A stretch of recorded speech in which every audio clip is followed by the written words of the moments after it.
하나님께서 우리에게 주시는 말씀은 출애굽기 4장 1절에서 5절의 말씀입니다. 제가 보는 성경으로 구약 85쪽입니다.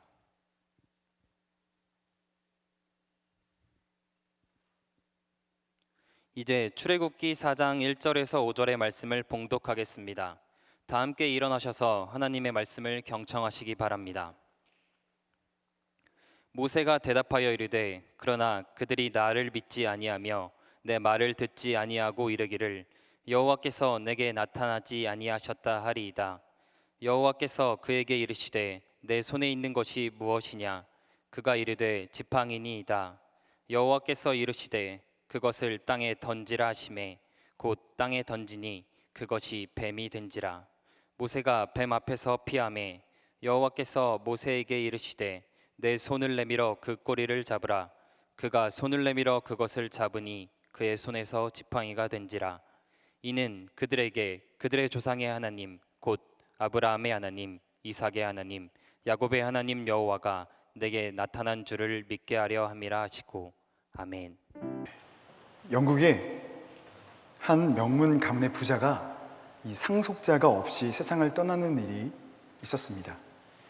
해당 지역의 관할청은 이 고인의 유언대로 그 집의 재산을 정리해서 사회에 환원하기로 하고 그가 살던 저택의 이 모든 물건들을 경매에 붙이기로 결정을 했습니다. 많은 사람들이 이 저택의 물건들을 구경하기 위해서 몰려들었습니다. 관할청은 경매가 시작되기 전에 어떠한 물건들이 있는지 먼저 사람들로 하여금 구경할 수 있도록 했습니다. 사람들은 고인이 된 이 부자의 물건들을 신기해하면서 저마다 갖고 싶은 물건들을 마음속으로 점치고 놓았습니다. 그곳에는 쉽게 접할 수 없는 귀한 물건들이 있었는가 하면 일반적인 물건들도 많이 있었습니다. 드디어 경매가 시작되었고 경매 아나운서는 먼저 낙찰가가 가장 낮을 것으로 예상되는 일반적인 물건들부터 소개하기 시작했습니다. 먼지가 뽀얗게 묻어있는 낡은 이 바이올린을 들어 올렸습니다. 최저 가격인 1파운드로 시작했지만 아무도 그 낡은 바이올린을 응찰하지 않았습니다. 사람들은 빨리 이렇게 가치 없어 보이는 물건들은 그 순서가 지나가고 본 게임이 시작되기를 기다렸습니다. 아무도 낡은 바이올린에는 이 관심을 기울이지 않아서 유찰이 되어 다음 경매로 넘어가려는 그 순간 뒤쪽에서 점잖아 보이는 한 노신사가 말없이 앞으로 걸어 나왔습니다.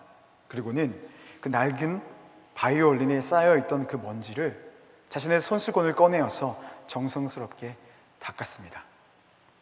간단히 이 바이올린을 조율을 한 후에 연주를 시작했습니다. 경매장은 순간 음악회를 방불케 했습니다. 모든 사람들이 숨소리조차 죽이고 낡은 바이올린에서 울려 퍼지는 그 황홀한 소리에 넋을 잃고 말았습니다. 한동안 그렇게 계속되던 연주가 끝나고 노신사는 낡은 바이올린을 내려놓고 뚜벅뚜벅 자기 자리로 다시 돌아가서 앉았습니다. 함께 그 광경을 지켜보고 있던 경매 아나운서는 이윽고 정신을 차리고 마이크를 집어들었습니다.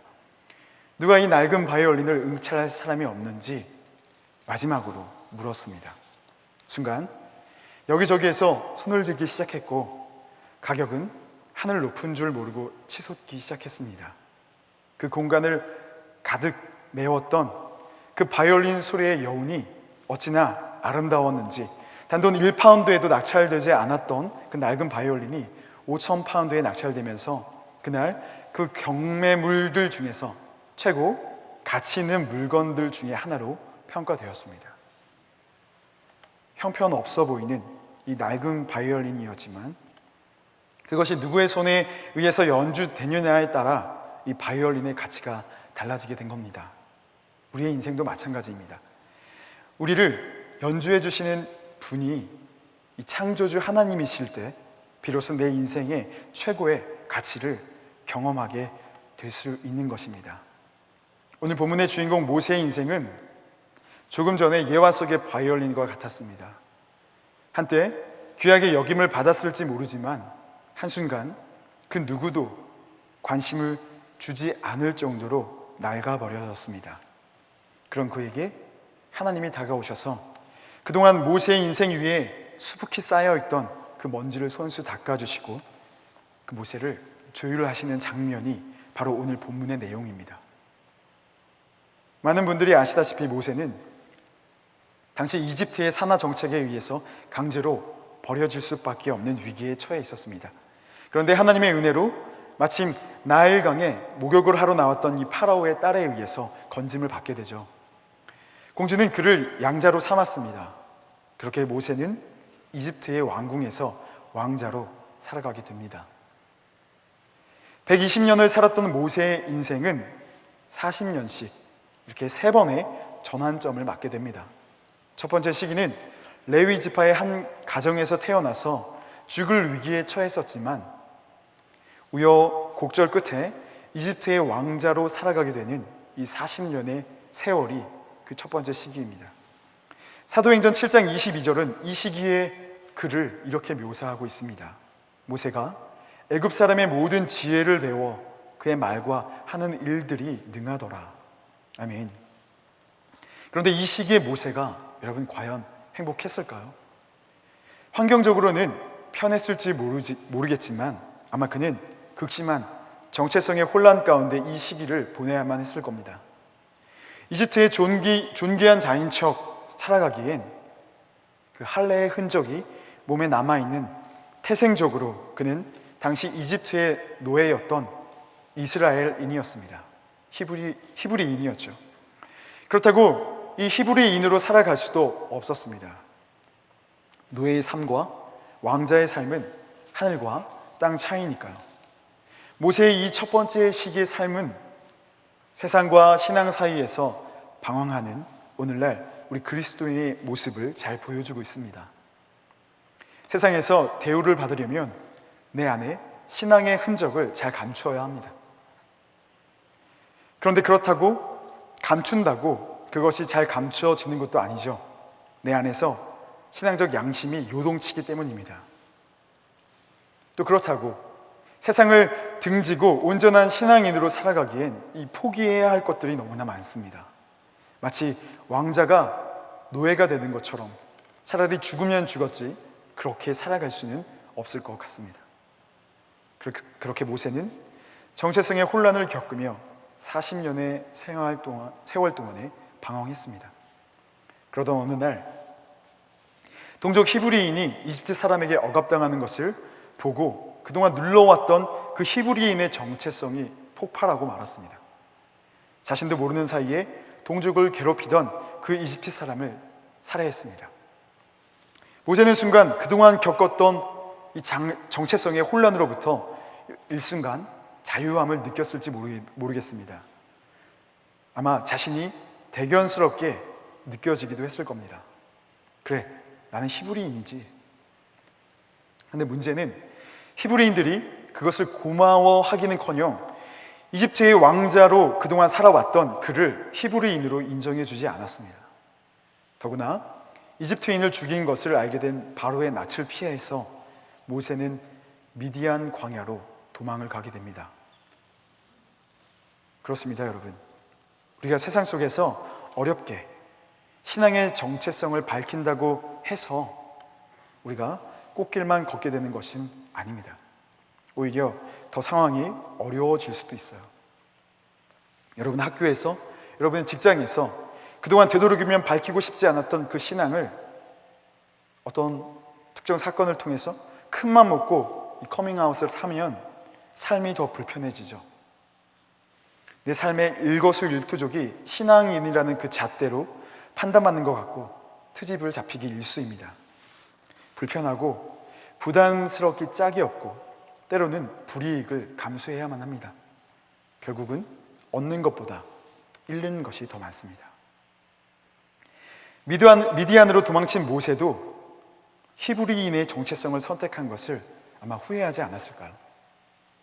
미디안 광야에서 그는 이드로의 사위가 되어서 40년간을 또 살아갑니다. 부드러운 옷과 안락했던 침대, 그리고 왕족으로서 감출 수 없었던 그 몸의 향기들이 한순간 거친 옷과 딱딱한 바닥으로, 그리고 땀 냄새로 범벅이 된 삶으로 바뀌어 버렸습니다. 사랑스러운 아내와 아들을 얻었지만 그는 자신의 재산도 아닌 그 장인의 양들을 살피고 먹이는데 이 40년의 세월을 온전히 쏟아붓습니다. 그가 태생적으로 가업을 이어받은 목자였다면 모르겠지만 왕자의 삶을 경험한 그에게 이 목자의 삶은 끝없는 추락 그 자체였을 수도 있습니다.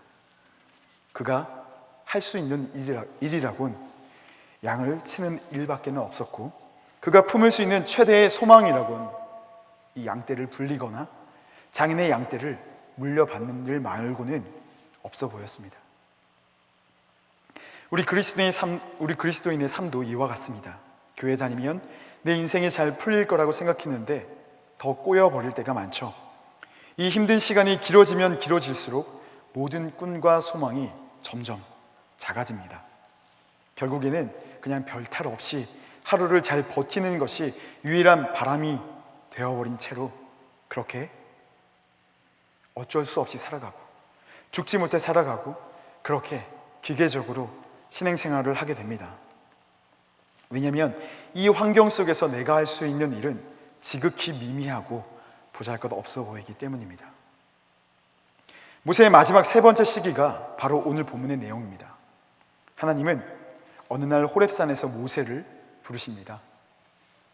그리고 그가 잃어버렸던 삶의 방향, 삶의 이정표를 제시하십니다. 이집트로 가서 억압을 받고 있는 그 히브리 민족을 탈출시키라는 것이었습니다. 그동안의 삶이 어찌나 처절했던지 모세는 5번이나 이 새로운 삶의 방향을 거부합니다. 당연한 이야기입니다. 미디안에서 양을 치던 모세가 이집트로 어찌어찌 해서 간다고 한들 여러분, 파라오를 대면이나 제대로 할 수 있겠습니까?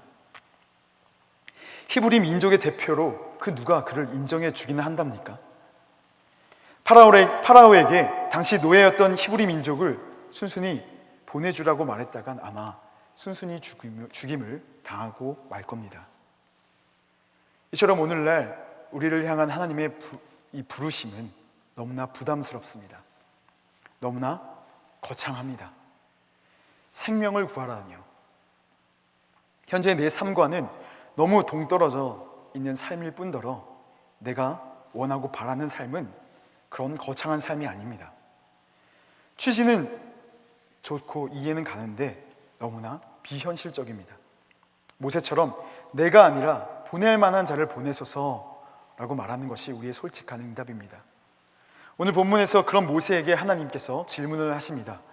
내 손에 있는 것이 무엇이냐? 모세가 대답합니다. 지팡이입니다. 네, 맞습니다. 모세가 가지고 있는 것이라곤 이 한 자루의 지팡이가 전부였습니다. 그런데 하나님이 말씀하세요. 그것을 땅에 던지라.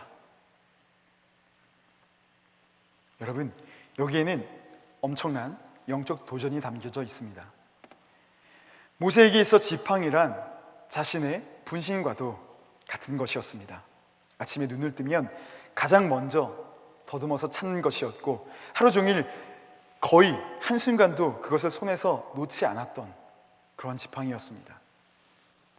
이 척박한 광야길에서 그 지팡이는 그의 걸음을 지탱해 주던 버팀목이었고 뿐만 아니라 짐승이나 외부인으로부터 자신과 양을 보호해 주는 보호 도구였으며 양떼를 잘 인도할 수 있도록 도와주는 생계의 수단이자 인생의 수단이었습니다. 미디안 광야에서 목자로 살아가고 있는 모세에게 지팡이란 모세의 정체성이자 모세 그 자체라고 해도 과언이 아닙니다. 게다가 지팡이가 여러분 대단한 것이 아니잖아요. 그것을 욕심이라고 보기에도 민망할 뿐입니다. 그나마 모세가 의지할 수 있었던 유일하면서도 어쩌면 전부였던 그 지팡이를 지금 하나님께서 내려놓으라고 하시면 여러분, 모세는 어떻게 해야죠? 지팡이가 없는 목자는 더 이상 목자라고 할 수가 없습니다. 다시 말하면 지팡이를 던지면 목자로서의 존재의 의미마저 없어지게 되는 겁니다. 정말 아무것도 아닌 사람이 되어버리는 겁니다. 여러분의 지팡이는 무엇입니까? 여러분이 이 세상을 살아가는 데 있어서 그 걸음을 지탱해 주고 있는 버팀목 말입니다. 물질입니까? 아니면 여러분 부모님입니까? 지금 여러분이 의지하고 있는 것, 여러분이 가장 많은 시간을 들여서 붙잡고 있는 것, 지금 여러분의 상황과 상태를 가장 잘 정의해 줄 수 있는 그런 상징적인 것이 무엇이냐 말입니다. 하나님은 여러분이 그것을 내려놓기를 원하십니다.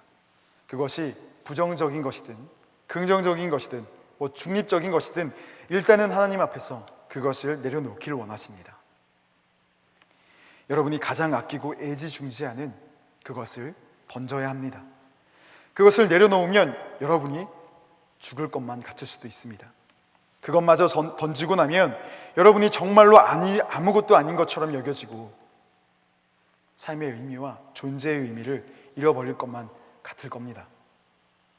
그런데 바로 그것을 던질 수 있어야 여러분의 삶에 하나님의 새로운 역사가 펼쳐진다는 사실을 믿으시기 바랍니다. 많은 사람들이 이 명령 앞에서 그것을 던지지 못하는 데 문제가 있습니다. 만약 모세가 이때 지팡이를 던지지 않았다면 그의 미디안 광야에서의 시간은 40년이 아니라 80년 그 이상이 되었을지도 모릅니다. 그러나 모세는 지팡이를 던졌고 그 순간부터 그의 인생은 새로운 전환점을 맞이하며 이스라엘의 지도자로서 거듭나는 새로운 국면으로 접어들게 됩니다. 한편 모세가 지팡이를 던졌더니 그것이 뱀이 되었어요. 그리고 그 뱀의 꼬리를 다시 잡으라고 해서 잡았더니 다시 지팡이가 되었습니다. 너무나 당황스러운 이적이지만 여기에도 영적인 의미가 담겨져 있습니다. 먼저 던진 지팡이가 뱀이 되었다는 것은 우리가 의지하던 것의 실체가 무엇인지를 잘 보여주는 상황입니다. 오늘 본문 3절을 보면 모세가 뱀 앞에서 피했다고 기록하고 있는데 당시 광야에서 양을 치며 살아가던 모세가 일반 뱀을 피할 정도로 두려워할 리 없습니다. 왜냐하면 광야에서의 뱀의 출현은 말 그대로 일상 다반사였을 겁니다.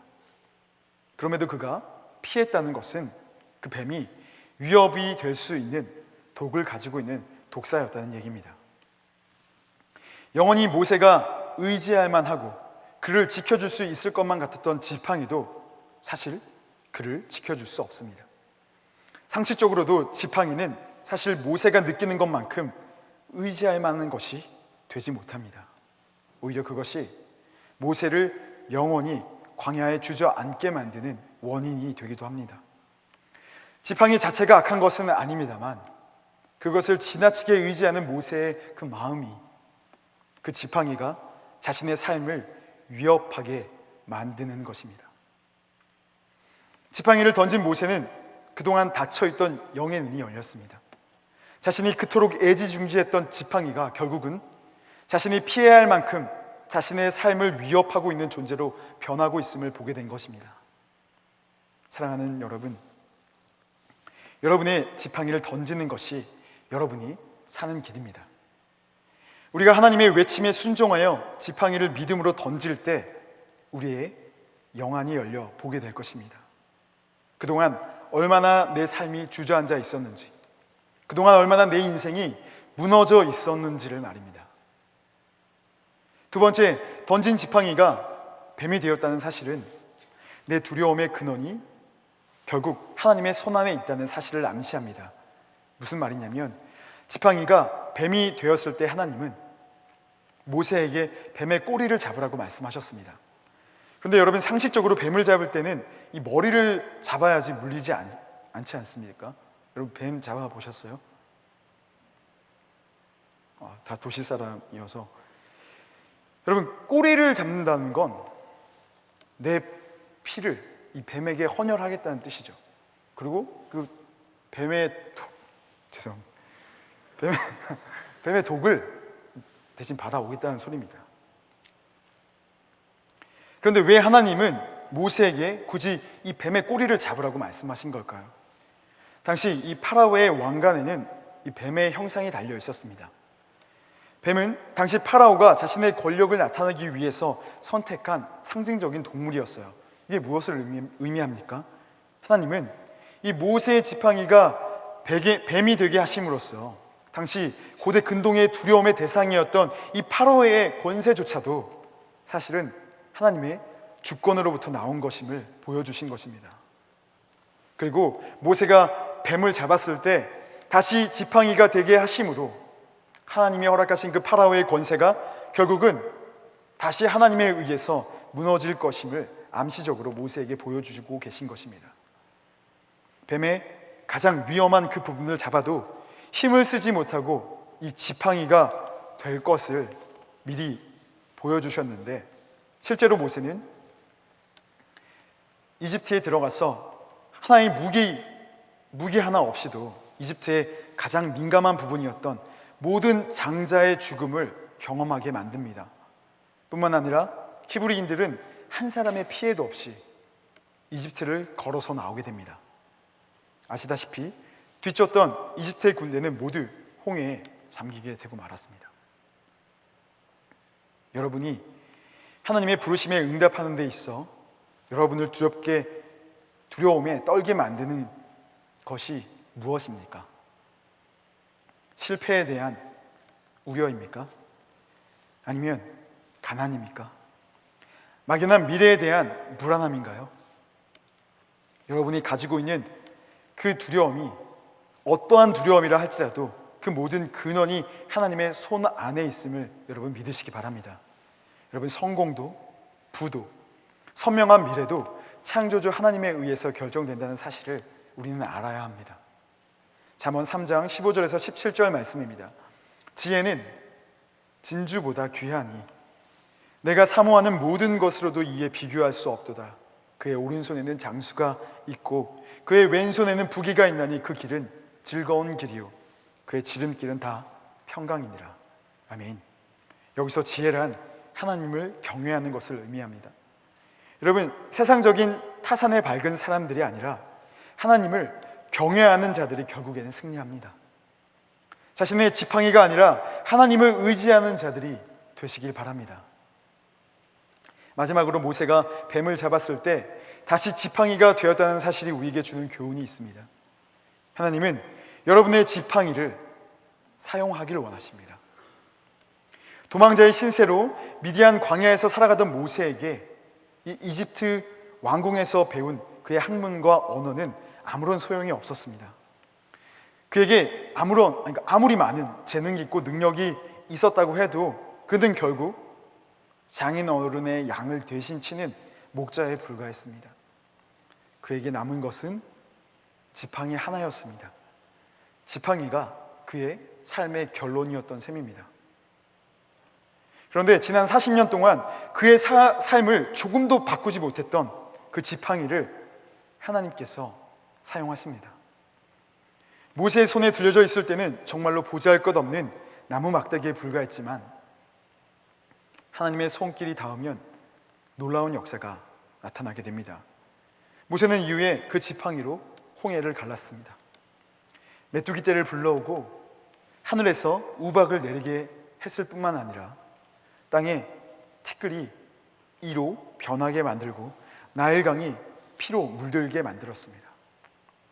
결국 그 지팡이 하나로 당시 초강대국이었던 이집트를 제압하고 이 400년간 노예로 살아가던 자신의 민족을 생명으로 인도했습니다. 하나님의 말씀에 순종하여 모세가 지팡이를 던졌다가 다시 잡았을 때 더 이상 그 지팡이는 모세 자신의 지팡이가 아니었습니다. 그것은 하나님의 지팡이였습니다. 오늘 본문 17절 말씀을 다 함께 합독하시겠습니다. 시작. 모세가 그의 아내와 아들들을 나귀에 태우고 애굽으로 돌아가는데 모세가 하나님의 지팡이를 손에 잡았더라. 아멘. 결국 모세가 하나님의 그 부르심에 응답해서 애굽으로 이집트로 들어가기로 마음 먹었을 때 본문은 그것을 이렇게 묘사하고 있습니다. 그걸 잡은 것은 하나님의 지팡이였다고 말입니다. 모세는 그의 모든 소망과 꿈을 체념한 채 목자로서 광야에서 생존하는 것이 유일한 바람이었는지 모릅니다. 하지만 하나님은 그를 광야에서 양떼를 치는 목자가 아니라 200만 명이 넘는 히브리 민족을 인도하는 목자로 사용하기를 원하셨습니다. 하나님은 여러분을 사용하셔서 이 세상에 생명을 공급하기를 원하십니다. 어린 아이의 보리떡 5개와 물고기 2마리로 5천 명이 배불리 먹고 12바구니가 남았듯이 하나님은 정말로 보잘것 없는 지금 나의 삶을 사용하셔서 세상에서 죽어가는 사람들에게 생명을 불어넣고자 하십니다. 오늘도 그 열정으로 쉬지 않고 일하고 계시며 우리에게 목소리를 높여서 말씀하고 계십니다. 사랑하는 여러분, 현재 자신의 삶이 초라하다고 생각하는 분이 계십니까? 시쳇말로 나는 이번 생은 글렀다고 생각하는 분 계십니까? 하나님은 오늘 본문을 통해서 여러분에게 말씀하십니다. 여러분이 아무리 나는 이미 늦었다고 생각하더라도, 여러분이 아무리 나는 틀렸다고 생각하더라도, 아니 실제로 여러분의 삶이 그렇다 하더라도 하나님의 손길이 여러분의 삶에 닿으면 새로운 역사가 시작된다는 사실을 믿으시기 바랍니다. 내 삶이 낡을 대로 낡아버려 그 누구의 관심을 받지 못한다고 해도 괜찮습니다. 하나님이 오늘 여러분에게 다가가십니다. 여러분의 삶에 쌓여있는 모든 먼지를 손수 닦으시고 이 시간 여러분을 조율하시길 원하십니다. 여러분이 의지하던 지팡이를 던지시기 바랍니다. 그리고 영의 눈으로 현실을 직시하시기 바랍니다. 그리고 말씀에 의지하여 지팡이를 다시 잡으세요. 여러분의 삶을 통해 하나님은 아름다운 연주를 시작하실 것입니다. 다 함께 기도하시겠습니다. 하나님, 미디안 광야에 마치 버려진 채로 살아가고 있는 모세를 찾아가셔서 이스라엘 민족을 이끄는 목자로 삼고자 하시는 하나님의 원대한 계획을 말씀하신 하나님, 오늘 이 자리에 함께 예배하고 있는 모든 청년들 가운데 주님 말씀하여 주시옵소서. 지금 우리가 처해 있는 삶은 하나님께서 원하시는 삶이 아니라 하나님께서 우리를 향하여 갖고 계신 그 원대한 계획과 이 세상에 생명을 공급하고자 하시는 아버지 그 하나님의 뜻이 우리 삶에 아버지 드러날 수 있도록 주여 인도하여 주시옵소서. 하나님, 우리를 조율하여 주시옵소서. 하나님, 우리를 연주하여 주시옵소서.